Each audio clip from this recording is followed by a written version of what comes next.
and welcome to another episode of You Haven't Seen What?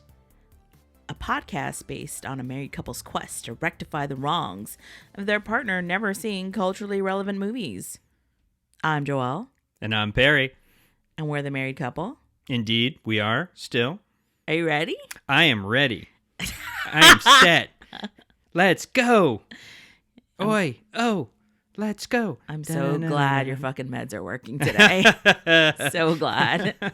They're always working, just not right. This is not real life, folks. It's not real life. Well, I was giving you a little throwback musical reference there because of our movie this week, where not only... We want to be sedated? I don't understand. No, where we jump back to the age of vinyl so far in the past because it disappeared long ago. But we're really not jumping back that far because normally we jump back to the 80s. Yes. And so this time we took a little turn. We took a little deviation. Now, and we're doing High Fidelity. That's the movie that we're reviewing today. Yes, which came out in the 80s, right? It sure did feel like it from all that vinyl. No. We haven't seen any of that. 2000. It came out in 2000, and we see a shit ton of vinyl now. Yes.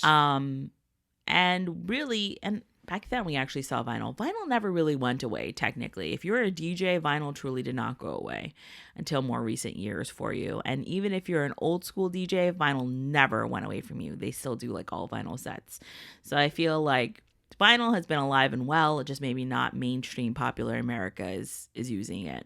But there were always record stores.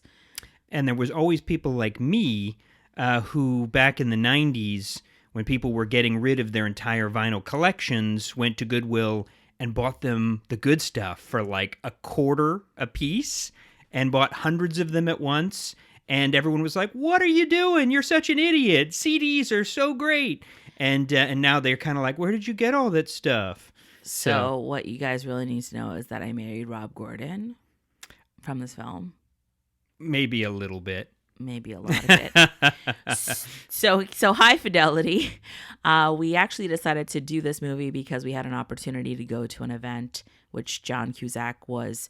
They were actually showing the movie High Fidelity, and then he was speaking afterwards, and he spoke for about an hour or so, answering the moderator's questions, and of course, answering audience questions as well. So we really thought that experience and just his take on the movie, as well as, you know, our renewed vision regarding this movie, or maybe just a little bit more knowledge about the movie, that we thought that it was worthy of a rewatch. So we've done 2 rewatches in a row. I would apologize, but I'm not. One is 80s and one is so laden based in 80s awesomeness because it's John Cusack and vinyl that it just all works. And I would say, too, that in a way, it connects to the 80s because we'll get to these themes, but it involves a lot of Xers growing up. Sure. And actually, that segues perfectly into my synopsis. Yes. Because I have one since you don't. Excellent. Okay. Really? You don't have one? It was the only part I didn't get to. Sorry, I was building a new website for work. I mean, I was analyzing crime for work. That means nothing. that means nothing to me. All right, so here we go with the synopsis.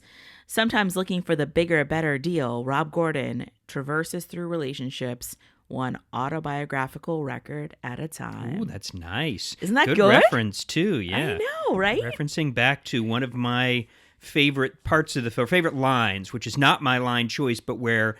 you know, his buddy is looking at going, how are you organizing these records? Are you doing this, you know, alphabetically? No, he says not alphabetically. Right, because he's kind of being like, not alphabetically. And then he goes, no, autobiographical. No fucking way. Yes, exactly. So what is your favorite quote from this movie? I have 2, actually. Well, you know, I had a lot of favorite quotes, but the issue was a lot of them were very long. They were sort of monologues by John Cusack, yes, which, of course, delivered in that Cusack-y way that only John Cusack can do. But I couldn't pick one because I can't put that much in the blurb on our iTunes description, and so I chose one that was a little more simple, but I thought it also summed up the film, which was, if you really wanted to screw me up, you should have gotten to me sooner. Oh, that one's not bad. I have two. One is, I agreed that what really matters is what you like, not what you are like. Books, records, films, these things matter. Call me shallow, but it's the fucking truth. Even though Cusack himself sort of flipped that in the discussion. He does, and I think that's because that's what he had always gone on in his brain as a 20-something-year-old. But the reality is that what you are, and sometimes I guess the things that we take away from relationships might be the other person's favorites. So while he discussed how it doesn't, and sometimes it's a deeper level of understanding about a person, I think that all of those things greatly influence who a person is. And for me, at least, that's a lot of what I take away from a person is how, and not everything, but just, I guess their top 5, like what are the things that really get them excited and who are the artists that really get them excited. Now, I am the daughter of a DJ, so I think that probably is why music resonates for me the most, and I'm an avid reader. So those two things really resonate the most. And I think for you, I would think that if I didn't like your top 5 favorite movies of all times, I might be in trouble, or at least willing to watch it and learn from it. Yeah. It is very true that we define ourselves and our relationships, and very much the whole point of this podcast is that we connect ourselves to the things that we love. They're as much a part of who we are as the traits we were born with. Although I think what Cusack was sort of realizing in his discussion was that maybe these things, though they're important to us, maybe sometimes they're less important than the realities of the world. Because, of course, anyone who follows John Cusack on Twitter knows that he is pissed off about the state of the world right now, and he is very, very vocal about it, and he is not going to sugarcoat for fucking nobody, and that is what he is interested in right now. It is what is important, and I think in a way, maybe things that were very important to him in the past might be less so now, and so I can very much understand where he's coming from on that the things that sometimes used to define us may not seem as important in the face of certain disastrous changes in the world. Well, let's back it up, okay? It's not about somebody's morals, right, or mores necessarily, or their ideals, right? I think those things are obviously very important, but I'm saying sometimes the way that we get to those things might be deeply influenced by media, books, music, and movies. Yeah, I would agree. So I don't necessarily think that the two are necessarily disconnected at all. No. I'm not saying that one directly always influences the other, but I think I don't think it's not valid in the conversation. Oh no, absolutely. We build our personalities through the decades based on what we see in media. And I think maybe what he was saying was that sometimes you have to step away from an obsession with a certain thing to focus on larger global issues. Sure. But that, yes, I mean, even when we're doing that, we're still going to put on our favorite record to make us feel better. Because we need something when we're frustrated and angry and depressed to step into to take us out of that, even if just for a few minutes, and to remind us that there are still things in the world that we don't hate. It's true. I had a second quote randomly. Yes, please. And it's funny because this is how I sort of feel about you. Mm-hmm. It's when Rob Gordon is describing Laura and the whole lingerie cotton underwear thing, and how he was always looking for a bigger, better deal, essentially. Look, I haven't worn lingerie in years. But I'd break out the good stuff for you. I can't even. and he talks about the idea of being a fantasy, and I'm tired of the fantasy because it doesn't really exist, and there are never really any surprises, and it never really delivers. And he says, and I'm tired of it. You're saying that's what our relationship feels like? No, and he says, this is the line that I'm quoting now. Just relax yourself. I wanted to set it up. And it says, and I'm tired of everything else for that matter, but I don't ever seem to get tired of you. Okay. I should have let you finish, right? Exactly. Fucking God damn it. I appreciate that. This is how my life is on a fucking daily basis.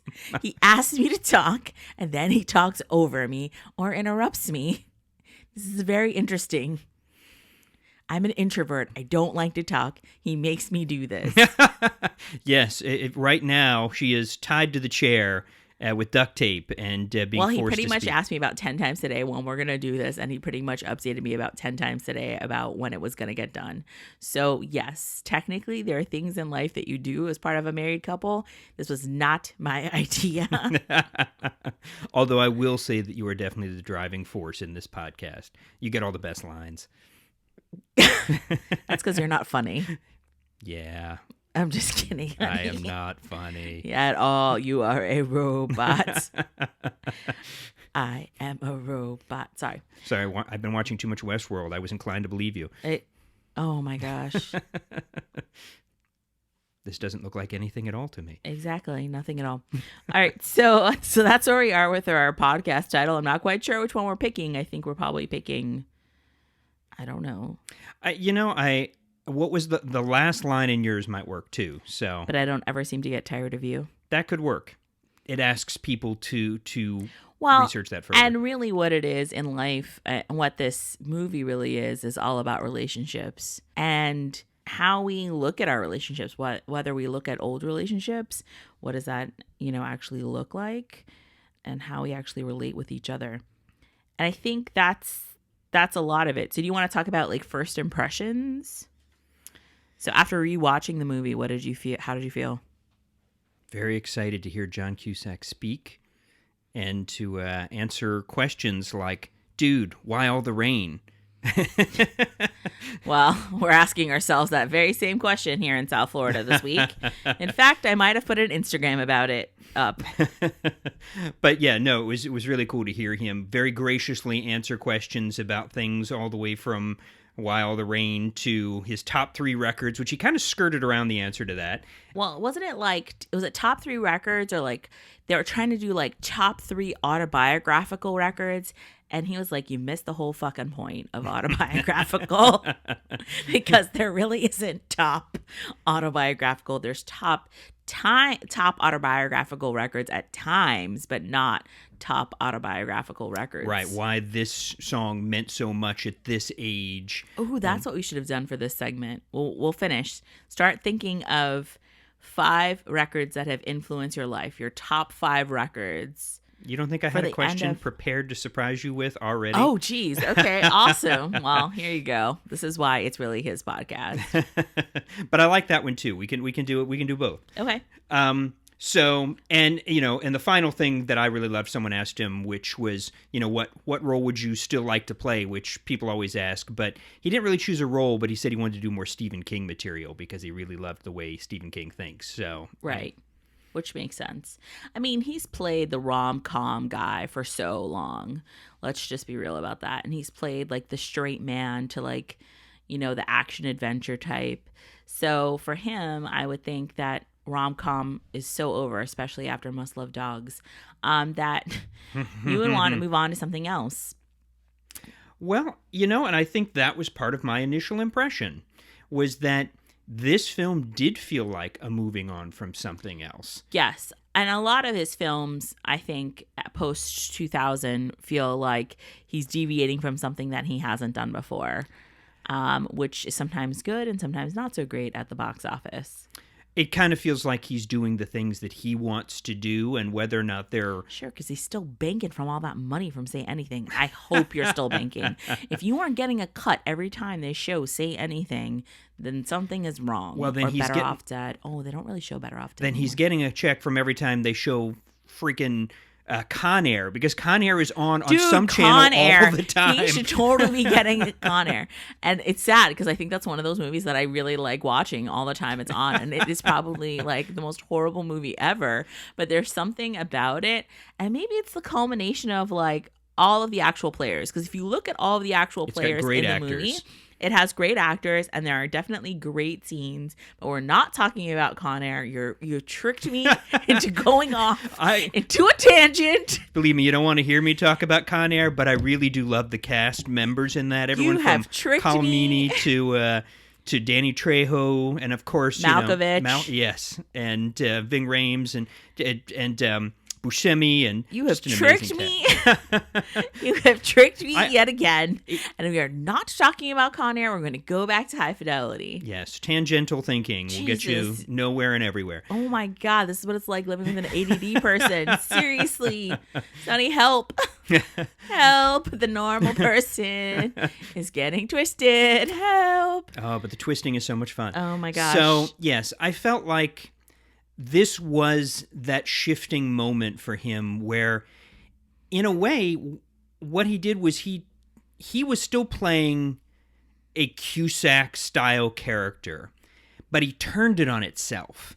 And it was like all of those characters of his younger years suddenly having to be introspective and realize all of their faults and really turn around and look at who they are, which was wonderful because as the film professor who was interviewing Cusack at this event read an article about how it was written by a guy who was saying John Cusack has basically ruined all of my relationships because everyone wants to be in a relationship with John Cusack or one of his characters, like Lloyd Dobler, which the gentleman very unfortunately. Why do you gotta call people out? Just leave it alone.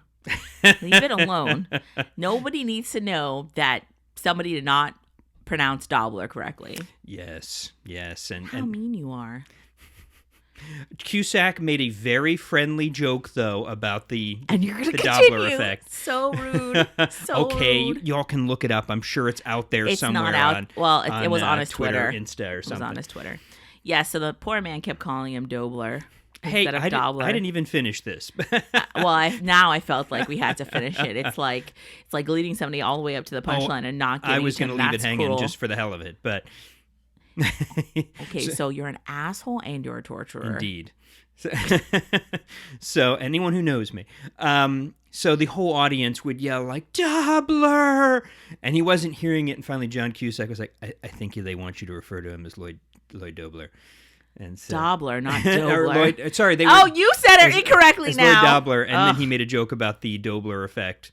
But anyway, the article was about how everyone was in love with Cusack characters, and that's why it was wonderful to see him using those usual Cusack acting techniques, but playing a character that's a bit of an asshole, and the asshole who is waking up to the fact that he's a bit of an asshole and is having to come to that point in life of self-examining and having to really ask questions as to, if this is happening to me repeatedly, is it them or is it me? And maybe it's both, but I really felt like that was a turning point, not only for him, but for a lot of the Xer generation, in that around that time we were starting to go like, oh. You've already got into the meat of things. I was just asking first impressions. Okay, I'm going to hold. Hold. Pause. Yes, holding. Do you want to ask me about my first impression? See how he was just ready to run off with the whole podcast. It's really just because I don't want to forget what I have written down. And I know. You're just anxious. I have a medical condition. It's called premature exposition. You just like to hog the microphone. Yes, it's all mine.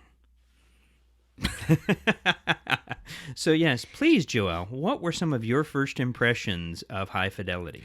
Well, so it's funny. I don't think I saw this in the actual theater. I think I saw this on TV when I saw it for the first time. Yeah, so I didn't either, but I did raise my hand when he asked who saw in the theater. Because he could see me. We were so close.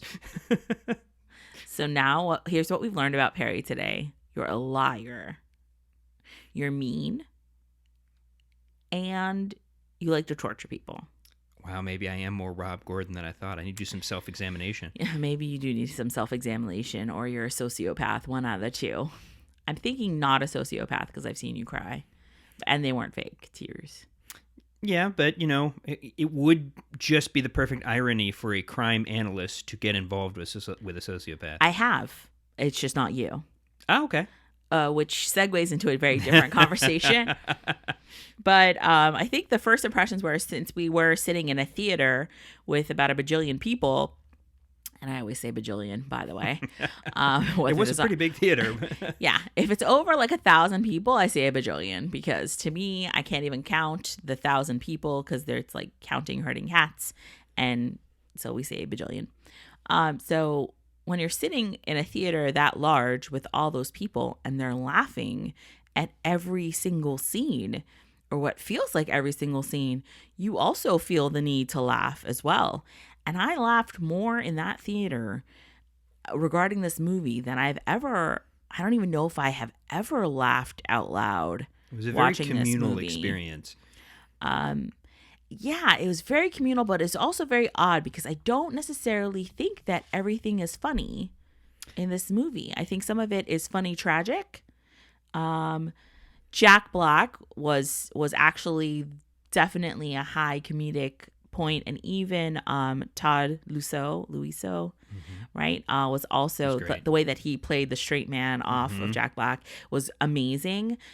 So Dick and Barry did their job, and Cusack was very quick to point out that Luiso was also part of the comic chemistry of the film. Yeah. People kept referring to Black, and he would be like, "No, let's not but forget. You need the straight man to go ahead and go off all that humor." So just their dynamic alone, it was funny. But the rest of the movie, I don't really feel was funny. Well, I think people are laughing everywhere. It's different than when you see a first run movie in the theater. Yes, there's that wonderful communal experience of seeing something and being excited and having a good time. But I think with a film that has been out this long, what you were experiencing was people's personal connection to it. They might think that line is funny because they quoted it all through college, or because that line... No, but they were all laughing in tandem. So to me... Many were, yeah. To me, I was like... laughing, literally. Yeah, I was like, I don't understand. This does not make sense to me. It also was one of the first times audience had experienced Jack Black. That was early in his career, and so I feel like also there's that great collective memory of that as well. But it wasn't just those scenes that people were laughing at. They were laughing in general. And again, I think it's that familiarity of Cusackisms. He has little tics and mannerisms that he does in almost every role that, again, he played perfectly he's here. To know that he has tics. We'll say little mannerisms, okay. Little twitches and things, but they're amazing. He is able to change who he is, but what makes it so warm and wonderful is that you always connect to him, not in a way of like, oh, it's Cusack being unable to get so into a role or take himself out of who he is, because there are some actors who are just always who they are. But it was the fact that he was able to use that and turn it against itself a little bit, particularly in this film that was so powerful to me.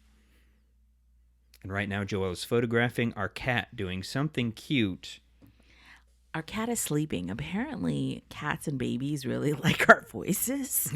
So whenever we do the podcast, our cats like to come in here and sleep. And it has been used as a baby lulling device. Yes. So I don't know what that says. Well, I would say it means that we're really freaking boring, except the babies can't understand what we're saying. No. I would imagine anyway. No. So, because they wouldn't play the cursing for them if they thought that was going to be a problem. You don't know, my friend. I'm just kidding. No, they wouldn't. All right. So, I guess we can just segue into what did you think about the film overall? Well, I'm really glad we're doing the revisiting of films, because what I've come to realize is that you watch a film once, sometimes you play it in the background, and you really just don't experience it the same way every time, or at least a good film you do. There are certain ones that, yeah, they're always going to be exactly the same, but this was one that I had seen many, many years ago, and reapproaching it now, especially from the point of my age, and as I was talking about earlier, can I go into the Xer stuff now? Is that okay? Yeah. Okay. Is that as an Xer, and John Cusack is only he's about 5-6 years older than me. 7 now, because he just had a birthday. Oh, happy birthday, John. June 28th. Awesome. Well, I think that, like I said, around the year 2000, when this film came out, a lot of us were at least starting to start that arc into middle age. I was a little young, but for that, but there was sort of that pre-middle age, and I feel like I was starting to sort of question things about my life and question things about all the things we had assumed throughout our youth, which was that we were just by sheer force of our will, we were going to change the world, and that things were going to be different, and that we were going to achieve anything we wanted to because, we had been taught that if you put your mind to it, you can accomplish anything. And I'm not saying that that's not true, but what you realize is there's a lot of realities in reality, and I feel like Rob Gordon is really hitting that point in the film. And so I think that it was particularly impactful this time at now well into middle age, that I could really relate to some of his crises about his life, which is part of one of the things I thought was really powerful in the film about Laura's character that I'm going to talk about later, in terms of how she helps him to realize that he hasn't failed at everything. Okay. I mean, listen, there's a whole lot about revisiting. I've done this revisiting that Rob Gordon does, which is very interesting. I think men and women both revisit these loves of our lives to get a sort of an idea if things haven't gone well or right, or if you're not married by a certain point. I think you start to dissect maybe why certain patterns are happening, why you see things a specific way, why relationships haven't worked out in the past, or if they're ending the same way, why are they ending the same way? So in my instance, and I'm probably going to overshare a whole ton here, what I recognized is that sometimes I would go out with people who had picked me and I had not picked them, if that makes any sense. So I would just be going about my merry business at work and school or doing whatever, and then all of a sudden would be like, hey, I want to date you. And I'd be like, okay, sure, that sounds like a good idea, when it really wasn't a good idea. Yeah, and I would go along with it and I keep trying and trying and trying and trying until basically it imploded, because the reality is that somebody has to pick you and you have to pick them in return. Or I had relationships that failed because somebody cheated on me. And generally when somebody cheats, it's not about you at all. In fact, it's actually about that person and where they are in their life and what they are missing in their life, or what they think they need to accomplish, or other things, or need to make themselves feel better. And it's not about the other person in the relationship necessarily. It might be that they have lost a connection in a certain way, but it's not necessarily about the other person. And in any relationship, I had to try to figure if I was also the problem, right? So that's what Rob Gordon does. So you try to figure out, if I was the problem, could I have done something better? Because I'm an overachiever like that. And I went and I explored and revisited a bunch of exes, I think, at certain points in my life, just to see, like, hey, was that in my mind? Was it really that great? Wasn't it that great? And upon revisiting, there's a thing that we do. I guess I want to preface this by saying there's a thing that we do in our lives, which is romanticizing. So we romanticize about the past often, whether it's a person, a job, a friend sometimes, or, an ex. We think of them as being something more than what they actually were, right? Have you ever done that? Yes, definitely. Yeah. So we think of them as this all-knowing, like, like type thing, and this was this crazy, awesome relationship and everything like that. And then when you go back and you actually revisit some of these things, you recognize how much it was never like that. And in fact, how much you probably stifled of yourself or just didn't know yourself well enough. And and then it becomes not an issue. At least in my case, it really wasn't that issue. I definitely, I personally I don't know about anybody else. I definitely have a tendency to go ahead and remember people for all of their good and wonderful things, and I tend to forget all the negative things once I have left it and once time has passed. Well, I will say that I have done that, but in the case of you and I, you were actually better than I remembered. Okay. Oh, I thought that would go over bigger. Oh no, you're that's pretty good. That's pretty good. You were I don't know. I really thought a lot of you when I met you a long time ago. And you probably just lived up to some of that expectation. I think that what he did in the film and what Nick Hornsby, because this is a movie based on Nick Hornsby's book. So, and I don't think we ever have said that.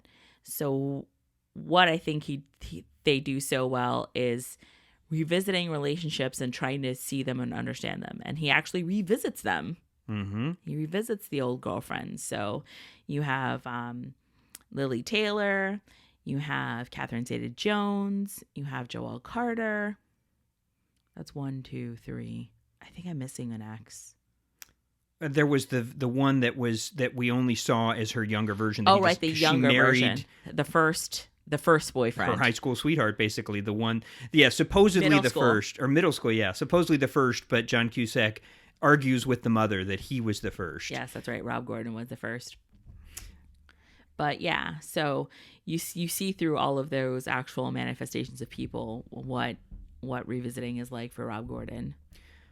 And I think that, again, that is part of what is so important about his character in this film. And connected to what you were saying about relationships is that he has taken the journey of introspection. And this is something that I think people, and a lot of men in particular, need to do to achieve sort of a next level of themselves, is to be introspective and to learn how to apologize, which he does. Apologize, and it's something that, so many people, particularly men, have been taught not to do. It's weak to apologize. You never apologize, which I think is complete bullshit. Don't over-apologize. But sometimes an apology is what's called for, and it's a very powerful thing. And when he apologizes, he does it in sort of a funky way that you have to see to understand. But he does it in a way, but it is still an apology, and he is beginning to understand where he has been self-centered and he has been very self-absorbed. And he also realizes, and this is something, as you were saying, that when you're young, you put young and in my case, dumb, you put so much emphasis on what you did that sometimes you forget that it's not really about you even. That sometimes it's just about time, place, circumstance, but you always want to bring it back to you, even if it's in the most tragic way. It's all my fault. I was the one who ruined this. And sometimes you weren't. You may have been a part of it, but sometimes it wasn't about you.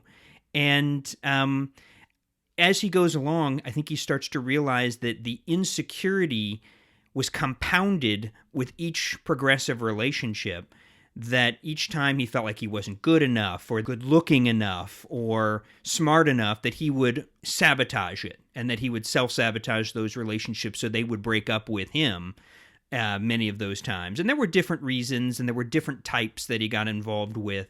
But I did think that journey to the point where, and he's not done at the end of the film with that journey, but where he gets to a point where he's saying, I'm making a tape with things she would like. Because mixtapes are a big part of this film, and bringing all of these albums and songs together into your collection of songs that you think tell a story for someone. But in this case, at the end, he's making her a tape that she'll like. Because I think he's come to realize he needs to be more attentive to her needs as well as just his own. And that is really that pivot point for him.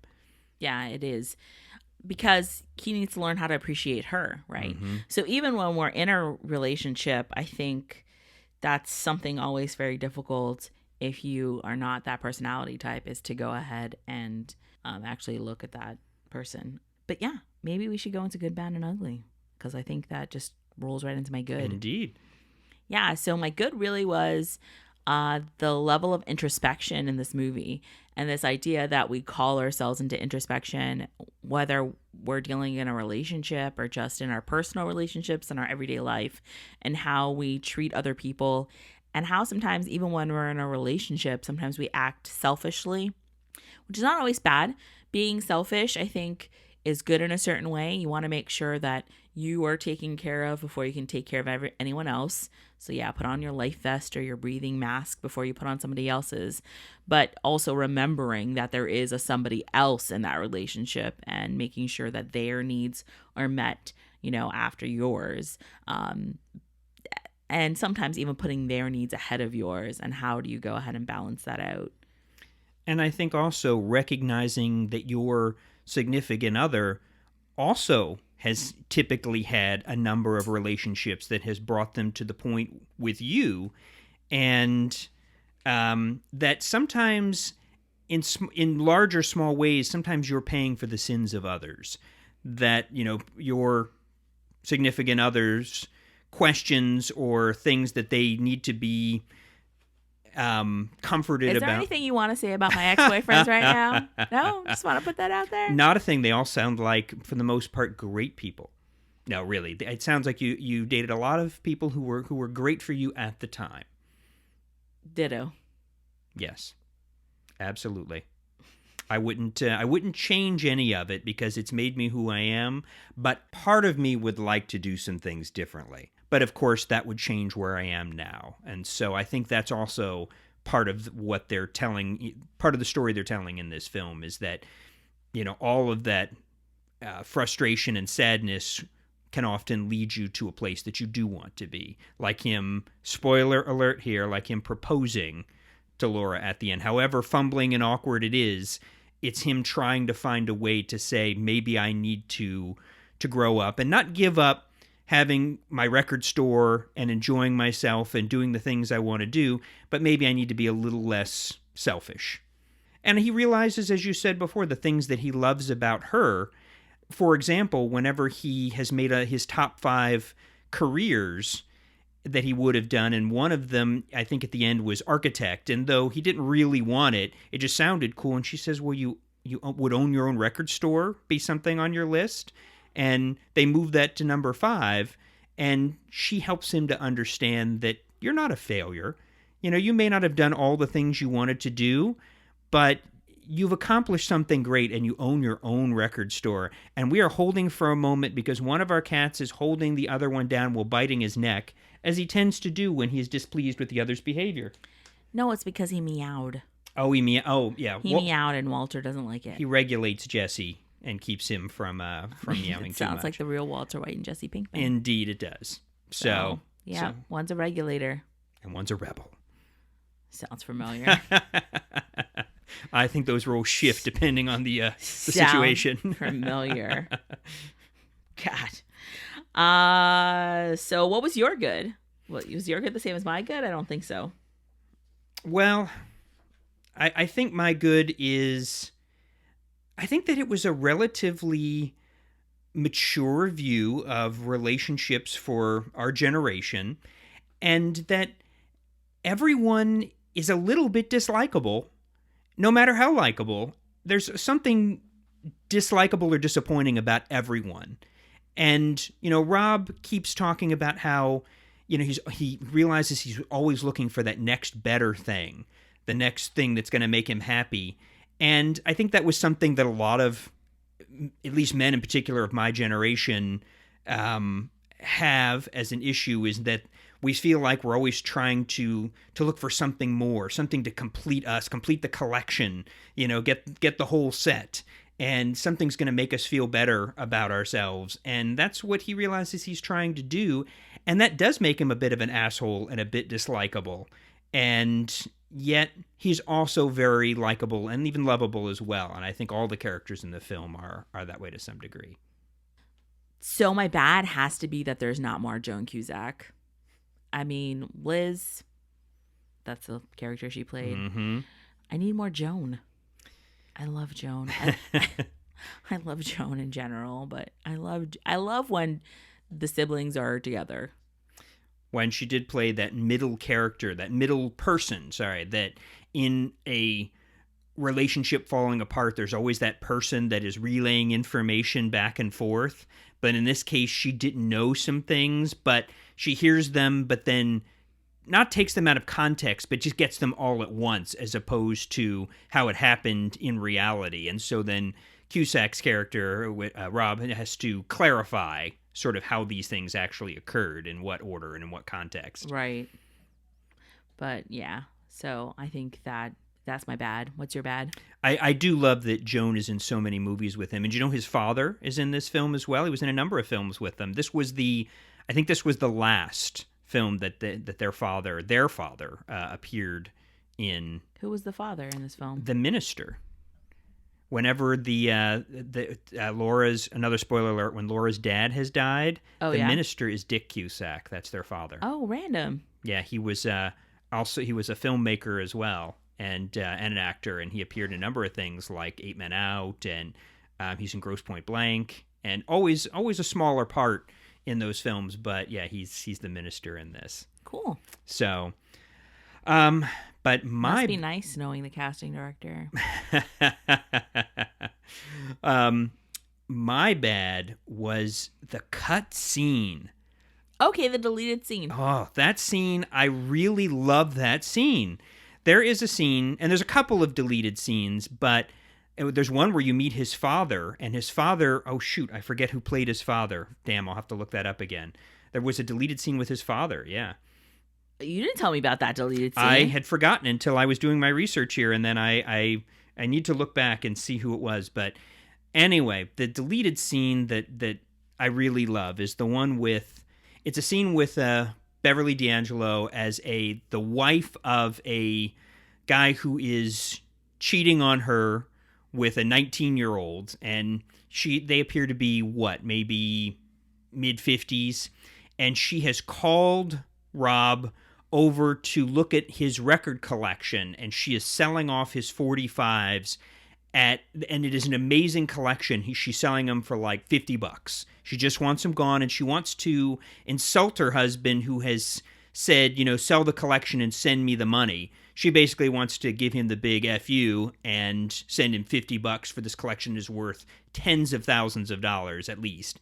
And the lead up to this is still in the final cut of the film, where at one point Rob picks up the phone at the record store and says, yeah, I'm interested. Okay. And he writes down the address and hangs up, and they never come back to it in the cut. But the scene is a really interesting connector in that it shows who Rob is, where his moral compass is pointing, and that is, I'm not going to screw over this guy who obviously has this collection that he has painstakingly and lovingly put together, and he just won't do it. I think he buys 145. He just will not break this collection up. Yet he has done some of the things that this husband has done. So it's very interesting that he is not yet at the point, because it's early in the film, I think, where it was cut from, and he is not yet able to really understand where he cuts people a break and where he is harsh on people, because he's very hard on Laura throughout their breakup. Like he becomes crazy about it, and he's really harassing her. In fact, one of the questions, and this I guess could segue into an ugly, it's not my ugly, but it's not my ugly either.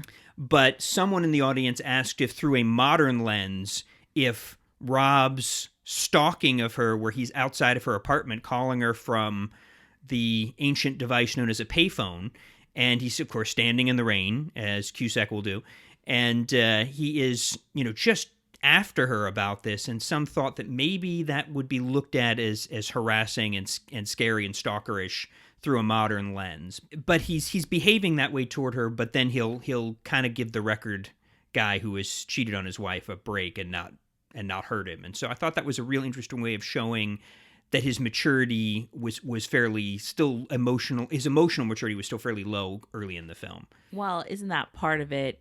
Isn't part of it really he's not going to do it because that could be him? Yes, because it's too close. It's too close. It is. It's way too close, especially in the situation with Laura. He did cheat on her. Yeah. It's way too close. And that's what I'm saying is that it's too close for him to really see it for what it is. Yeah. That it's him. No, Mabes. And that, if... No, I think that's why he didn't do it. Yeah. Because it is him. Yeah.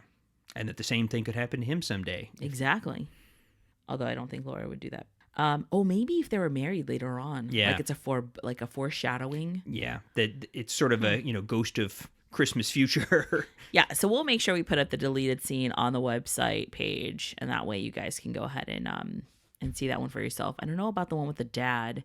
That one might not be out there as much, but maybe if we can find that one too, we'll try to put that one up. What else? Oh, Ugly. We're at Ugly, honey. My Ugly...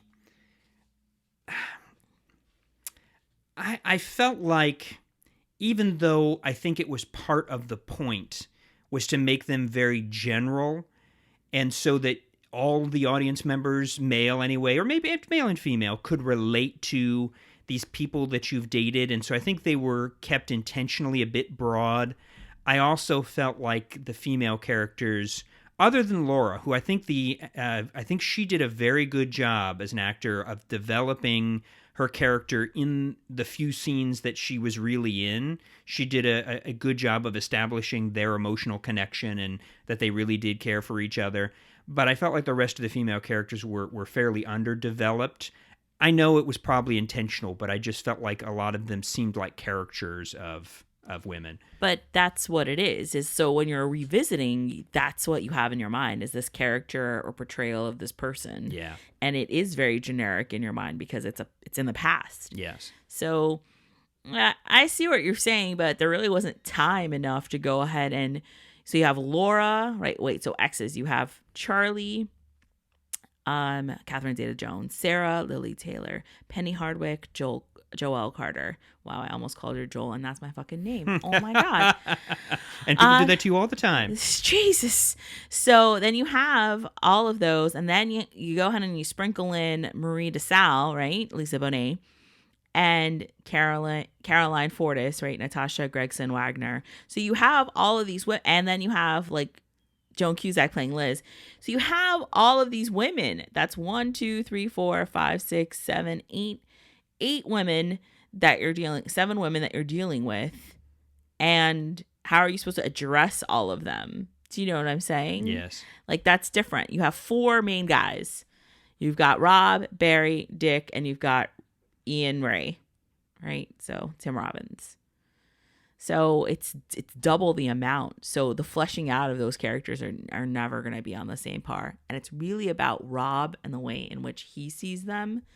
So if you're looking from that lens, it would make sense then that they are all stereotypes, so to speak, and that Laura is the most fleshed out because she's the most real. And I think that to develop them more, you would have had to have sacrificed Lisa Bonet's character, and I think that was an important piece in there. Was like, I think when we first discussed it, you said he's achieved a small victory in that Laura hasn't yet slept with Ian or Ray. Ian Ray. Uh-huh. And so he goes out and wants another victory and ends up sleeping with Lisa Bonet. Yeah, it's such a male thing to do. Mm-hmm. But it's okay. I mean, it's a testosterone-driven thing. You have victory and you want more victory. And she is very good in it. I thought she had a very great understated performance. And there's a little funny piece in there where Jack Black talks about his sweater being a Cosby sweater, and of course Lisa Bonet was on the Cosby Show. Yes. So there was a funny little crack there. Of course, this is all recent revelations. I can't even talk about it. Yes, we won't. We will not discuss. It still hurts. Too soon. It will always be too soon. Awful. It's awful. That entire thing is just disgusting. And so let's segue into My Ugly. Oh wow. Sorry. 2 things that I have down for My Ugly. Number 1, the soundtrack is great and all, but there really needs to be an extended soundtrack. And I'll get into more of that when we do soundtrack smashes. But there really needs to be more, because when you do a movie based on music and you only have 1 LP and it's not like a double CD or something, I feel like that's trouble. And yeah, that's what I'm going to go ahead and say about that for now. But that's My Ugly. Like, we wanted more and more of the stuff that you cut out. So Yeah. what the heck? And I guess that is a great thing when you always want more. I guess they could have done a 3-hour cut. Maybe they'll do a high fidelity redux. No, they already sort of are. Well, we can talk about that after. Production notes with Parry. Although I'm going to give you your numbers. So the release date was March 31st, 2000. Running time was 113 minutes. Budget was $30 million. Made $47.1 million at the box office. So you broke even with a little bit. IMDb is 7.5 out of 10. Rotten Tomatoes is a 91. So heavily praised by the critics. Not so much on its theatrical release. But it was 2000. I remember being very fickle in 2000 about what I saw. I don't know if I was going to the movie theater. I mean, people still did that. I was downloading shit. Oh, that was around the Napster era. So, yeah. That was post-Napster into LimeWire, maybe. Yeah. Well. Yeah. Right at that same time. Yeah. Post-Napster, LimeWire area. So, yeah, a lot of things were happening then. Yeah. So music, which is why it was so timely in terms of music, because music was really, the industry was shifting at that time. So the whole idea of what music was changing around, or how music was distributed more so than what music was. I will say, though, that this was, I don't know if it's the first film to do it, but it was the first film that I had seen, or that I remember, that really shows a love of vinyl itself. And not just of the music, because it's always about the music, of course, in the end, but about the medium upon which the music is delivered, and the idea of vinyl and the way it feels, and the package, the whole way that the sleeve could have art, the gatefold could have art, the cover, front and back, and just the way that there was so much to vinyl and to the way it was presented. I felt like this film really showed how much of a fetish that can be, and a deep love it can be, and how we can become obsessed with things. And they sort of make fun of, even though they're all obsessives and snobs, they make fun of the guy who wants that one particular album, and he's checking it closely, and they're fucking with him by not selling it to him. Jack Black isn't particular, but he checks for warp and scratches, and it just shows how obsessive we can become about this, and how vinyl, I don't know, has a certain spirituality to it in a way. It does.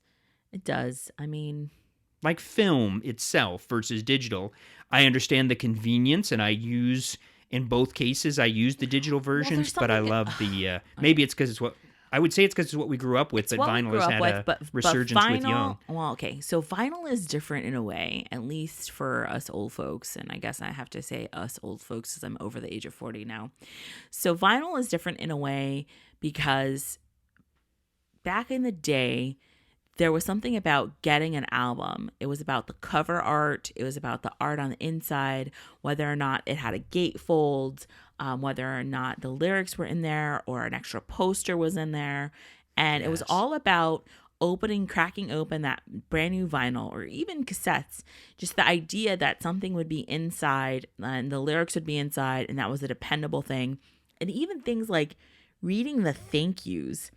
I used to read the thank yous all the time, and then you're like, yeah, I thank God, I thank my mother, I thank all of, my brothers and sisters or whatever, and all these other random people. But I would read the whole thing. It was very personal. And the lyrics, yeah. So when you got it, and then they would do a whole bunch of art. So whether it was the cover art, whether it was the art on the interior, or different photographs of them, because we didn't have the internet back then.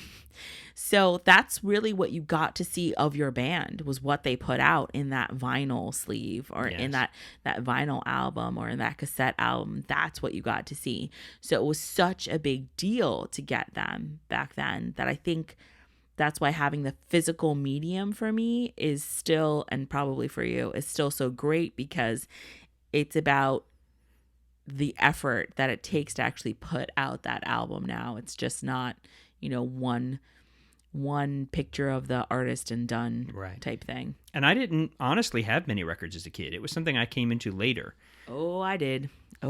Thanks, Dad. Thanks so much. I grew up with records my entire life. Well, as you well know, we had Oklahoma on a record, and South Pacific, and the Music Man was Alan Camelot. That was about the record collection. And I had Star Wars and a few Disney, Mary Poppins on vinyl.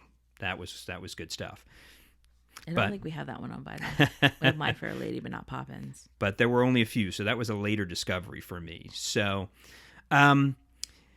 there's so much to say with production notes. I'm going to keep it really short this time. The first thing I just want to say is that in that conversation, people are talking about how Jack Black came to be in the film, and Cusack was saying he'd met him through Tim Robbins. He didn't say what film, but I'm sure it was on Bob Roberts, because Yeah, it was Bob Roberts. I believe that. Did he say that? Yeah. Oh, we did say that. That's right. Because it was, I believe, Jack Black's first film appearance. He's got a really minor role in Bob Roberts. And if you have never seen Bob Roberts, it is more important now and more, unfortunately and sadly, true than it even was when it came out in 1992. But it is a fantastic film. And it was one of the many times that Robbins and Cusack worked together. Cusack has a very small role in it, but he and Tim Robbins have worked together throughout pretty much their whole careers, which is why him playing Ian Ray in this as the ponytailed ex-neighbor that is now dating Laura is so perfect, because he plays such a wonderfully not sleazy character, because he just thinks so much of himself and his new aginess. And it's not making fun of new agey thought. It's making fun of this particular type. And there are subsets. And this particular kind of personality that Tim Robbins plays, it's fun to watch Cusack hate him so much. Well, it's funny because I feel like if there were two sides of you, yes, one would be Ian and the other one would be Rob. And when I had the ponytail and wore the Tevas, I looked a lot more like the Ian character. And I think probably was more like him in many ways. But yes, there was always Rob inside somewhere. I know. Oh, I know. So production notes. Those were, but I think that I did find out it was Harold Ramis who was going to play his father, or who did play his father in those cut scenes. Okay. So I'm very interested to see. So that's two Ghostbusters that he's worked with, because Dan Aykroyd in Grosse Pointe Blank. Oh, right. Oh, and I guess we should say that the novel was set in London, but the actual film was set in Chicago. And they thought that it was, I guess when Cusack read it, he knew all those spots sort of in Chicago where they could film, where it was very much like that. And Hornby had no issue. And Hornby didn't have any issue with it, as far as we know, as far as it's been stated. Yeah, he was like, music, people who are this into music are going to be the same everywhere. It may be slightly different in the music sometimes, but they're going to be the same type wherever you put it. Yeah, so I think they did Americanize it a little bit to go ahead and fit Chicago in that time, and obviously the screenwriters' opinions about what music they would have been listening to or what music that they referenced. So that's a little different. Definitely Americanized less so than Nick Hornby's, one of his other novels, Fever Pitch, which was about football fans in England, or soccer, as we rebellious colonists might refer to it. But here it's about the Red Sox. And being as we saw this talk in Boston and John Cusack wore a Cubs cap the whole time, and it was mentioned a couple times, I thought that was fun. That he was sure to wear that Cubs cap in Boston and get a couple little digs, and they were really good a few years ago. He said. Well, I think it would be different if Boston was more competitive currently. Yeah, I mean, and if the Cubs had just won the World Series, and all the Red Sox people have stopped listening to us. We love the Sox. We love the Sox, and we love the Cubs. Actually, it was fun to watch I know people from either of those cities would be like, "You can't love them both." I mean, But we're not from either of those cities, so we've I'm kind not of... from either of those cities. I didn't grow up there. I saw Big Papi's 500. We saw Big Papi's in Tampa, 500th of all like places. home run hit. And then we also saw Anthony Rizzo do a walk-off home run. Yeah. So it's very difficult for me to separate like amazing things that have happened in baseball and separate teams from that loyalty division. And having been to Fenway and Wrigley and enjoyed them both for very different reasons. And now we're off track. Again. We've gone into baseball land. So production notes, we're done? I thought it was cool him talking about calling up Springsteen and asking him to do the scene where Springsteen talks to him in his mind, and Cusack himself said he was very nervous to do it. And once he agreed, he was like, "Oh yes, okay, yeah, absolutely, let's do it." But that he was very, very nervous about calling the boss to do a scene. Although in some notes I've read, the first choice was actually Bob Dylan, and Dylan was unavailable. But I actually think that Springsteen really does a great job in that scene. So I really liked it there. Any more? I thought this was funny. In the Hungarian version of the film, the dubbed version, like I'm hungry. Barry and Rob just discuss Reservoir Dogs instead of Evil Dead 2 because that film was more well known in Hungary. And on a similar note, give me just a second. I have to find there's it. Interesting continuity errors. It wasn't really Evil Dead 2, that line that Barry says. Yeah. It was actually from Army of Darkness. Army of Darkness, yeah. Yeah. Okay, I can't find that one right now, but I did think it was interesting that a lot of people write a lot into the fact that John Cusack that Rob mentions in this film having read Love in the Time of Cholera, and a lot of people assign a lot of meaning to that because that is the same book that is so critical in Serendipity. But in the discussion with him after the showing of the film, he said that was just coincidence, that there was no larger meaning there, at least not for him. Maybe one of the writers of, I think Serendipity came out afterwards, right? So maybe the writer of the film had some deeper meaning, but Cusack said that there was nothing that he knew of.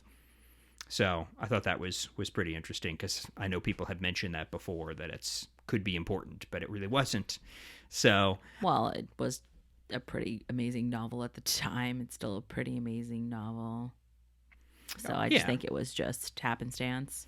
It was an example of him saying he has read important works, that he's not shallow, is what he's trying to convey with that. And I think he does. Right. So I think that's all the production notes I'm going to do this time because I want to get to the question about... Well, we got soundtrack smashes. Yeah, so let's go. Soundtrack smashes, because Joe's hungry. Well, you want to go first? Nope, you have a paper and you look like you're prepared. Go for it. I really liked the song Who Loves the Sun. I've always liked that song by Velvet Underground. And in the talk, he did mention when someone asked about his favorite bands in there, he's like, well, Velvet Underground does have 2 songs on the track. So on the soundtrack. Yeah. So he was like, kind of shrugged. But I've always really liked Velvet Underground. I liked Who Loves the Sun because to me, it's about, how the world just goes on for everyone, even when your world stops, and how you just can't seem to always process that other people are still okay with everything that's happening, even though you're falling apart over something. And so I've always liked that particular one. So somewhere in between sort of poppy and melancholy. Interesting. Yeah. I'm going to go with Barry White's I'm Gonna Love You Just a Little Bit More. Oh, yeah. And I guess I should preface this by saying there were 2,000 songs that they went through in order to go ahead and get the musical cues. And there are like 70 musical cues. Because they were like, if they're trying to be faithful to music aficionados and into the snobbery sometimes, that they've got to get this right. Right. But so I picked the Barry White one, even though, because it's twofold. Number one, John Cusack does do this great thing that's a very Cusackyism, I guess, or Cusackism, right? Yeah, I think that works.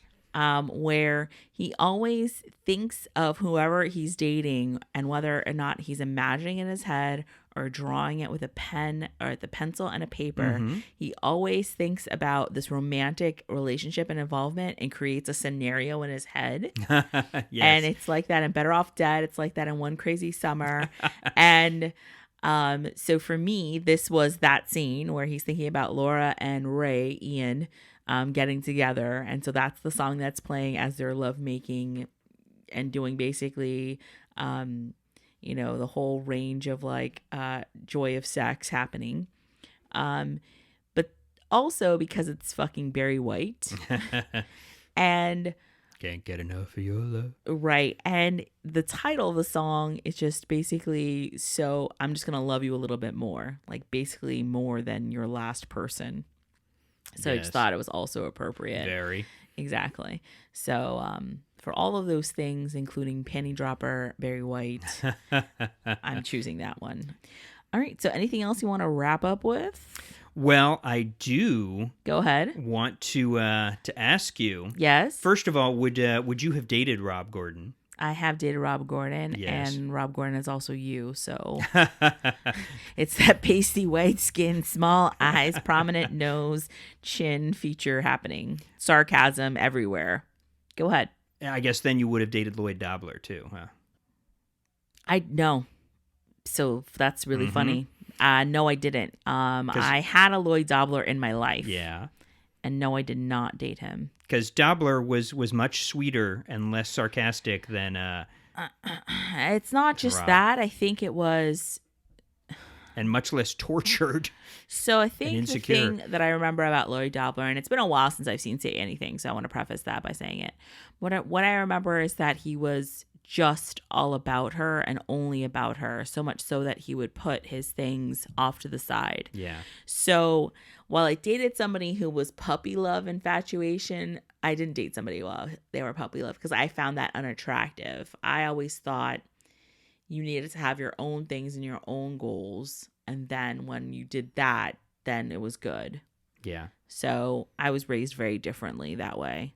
I was not raised to be the princess. I was not raised to depend on a man. I was not raised that way at all. The one thing, I know, which is very tough sometimes when you're in a relationship, actually not depending on somebody else. And then they're like, but why can't I do this for you? And you're just like, well, I'm just not used to depending on somebody else. I'm learning. So I think that's in the film too. I think some of that is in there as well. So yeah. So I was always taught to make your own money and make your own way and don't depend on anyone else. that's right. He doesn't like that she's a lawyer, or not a lawyer. That he doesn't like that Laura's making more money than him, as I remember. He's got some insecurities about that anyway. Well, I think he has insecurities because he wants to contribute more. I think Yeah. that's natural in any relationship. Unless you're making the same exact money, you're never always going to be contributing the same.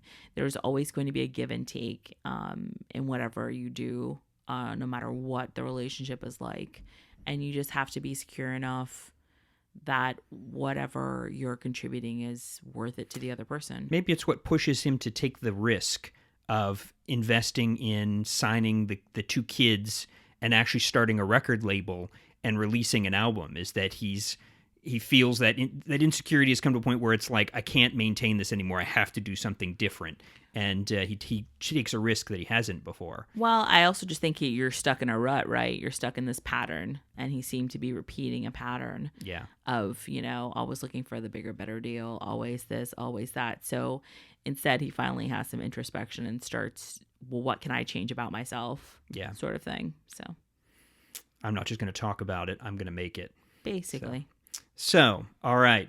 To wrap up here, Oh, geez. I was going to say, did you have in college top 3 breakup songs? Top 4, actually. I'll give it 4 because 3 just breakup seems so. songs. What the fuck is that? Okay, depressed, feeling the Rob Gordon.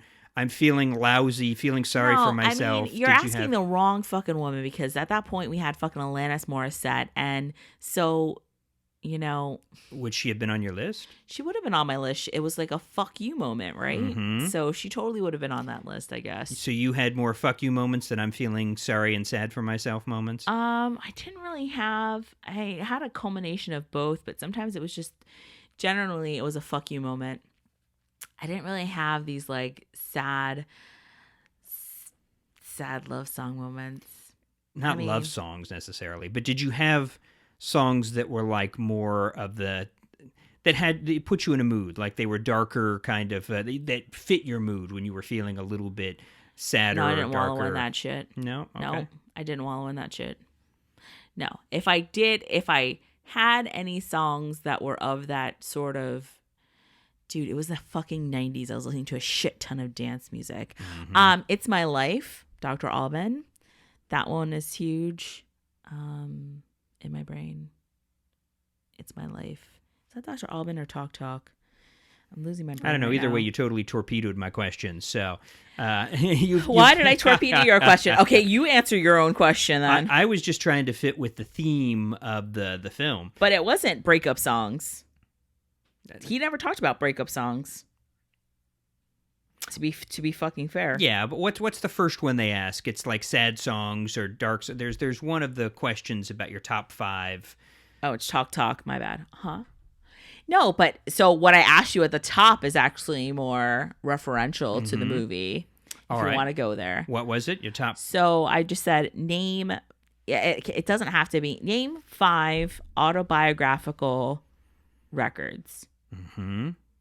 Autobiographical throughout my life? Throughout your life. It doesn't have to be any specific time period.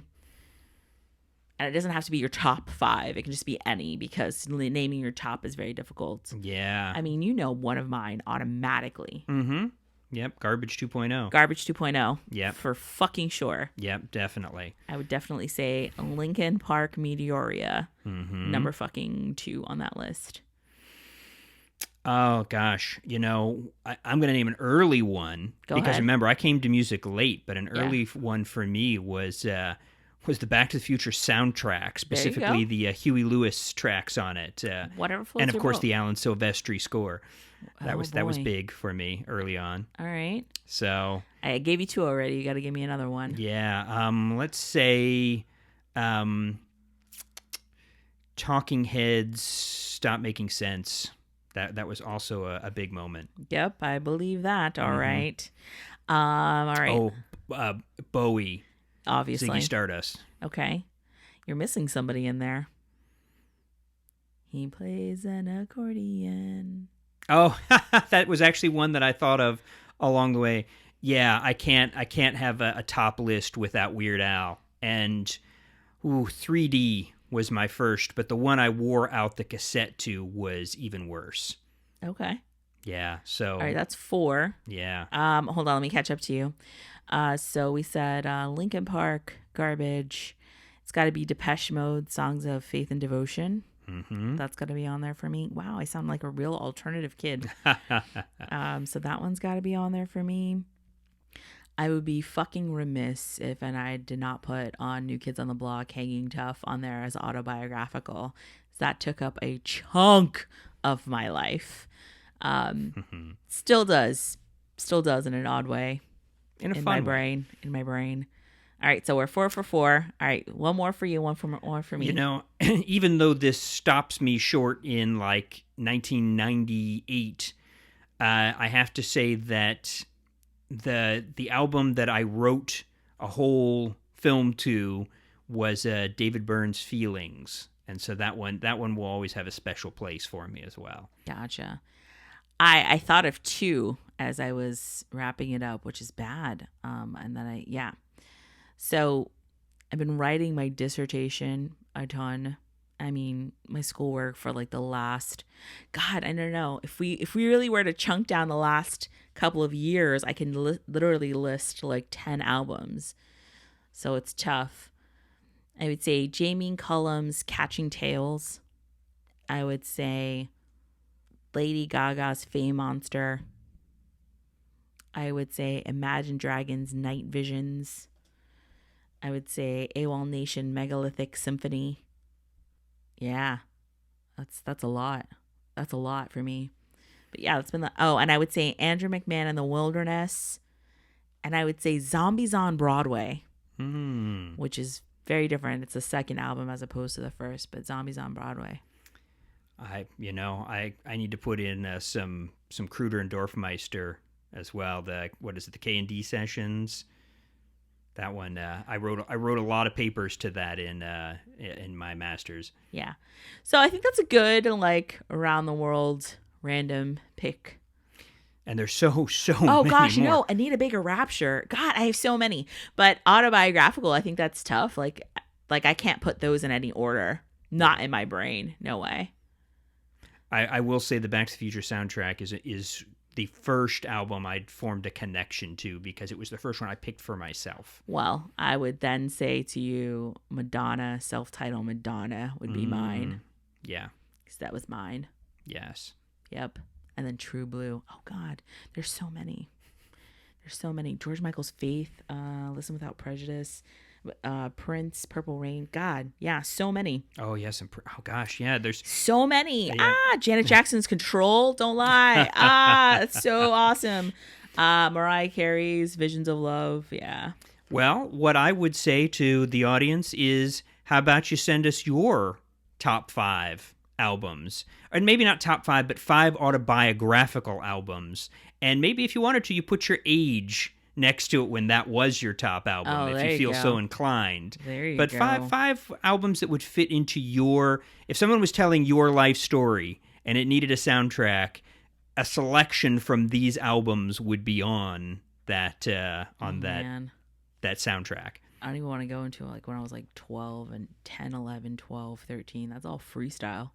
You don't even know what freestyle is. Mm-hmm. But I think that's it for this. Are we good with High Fidelity? Yeah, there's so much more I could say, but I really do think it's time to get you some food. Well, not only is it time to get me some food, I think it's time to wrap it up because somebody's drive is probably done. Yeah, they've been at work for 10 minutes and like, finish it up already. Wrap it up. I gotta go inside. All right, so we're just doing shameless self-promo, so you can now just finish this episode if you want or listen to it. Oh, wait, no, listen to it because we need you to please rate, review, and subscribe to our podcast. That way you know when we have a new one in the bucket. And this month we should have a couple happening back to back, so that should be awesome. Also, check out our website, youhaven'tseenwhatmovie.com, because we'll be throwing up those deleted scenes up there for you. And if you really want to rewatch any of these movies, those are up there for you too, as well as soundtracks. Social media, Insta, Facebook, Twitter, at You Haven't Seen What Movie. And let us know what you think about these movies. If you're watching them for the first time, rewatching them, because all of a sudden you might think that you have a different perspective on a movie or want to check it out, let us know. Drop us a line, any one of our social media, or at youhaven'tseenwhatmovie@gmail.com. We'd love to hear from you. Is that it? You have no thoughts? No closing statements? No, he doesn't. No, he reached for the papers. I say, no, that's not it. So, like always, be kind. rewind. Bye. Bye.